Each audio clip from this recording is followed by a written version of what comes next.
Hey everyone, and welcome to our introduction to the Typography A to Z course. First off, my name is Danny Weather, enrolled in the Art Institute of Portland, where I have been for several years now.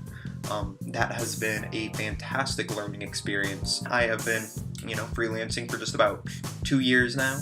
I have worked with over 80 clients in that time period, big and small, from corporations like eBay and SpeedGauge to small little mom and pop shops. Really what you're going to be learning from this course. So starting from the top, we're going to be covering the basics.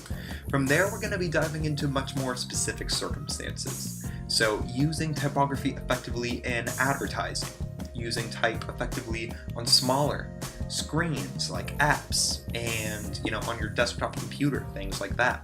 We're also going to dive into just general print media, digital publishing, the overall user experience of typography. There's a lot we're going to be covering in this section of videos. So that's really going to be the number one walk away with this course, is that no matter what the situation, if it involves typography, you're going to be practically an expert in how to deliver that to your client. So it's going to be a really fun series of videos. Like I said, towards the middle, we're going to be starting off with a vocabulary section. So we're going to kind of hit the ground running, just jump right into it. Really look forward to seeing you guys there.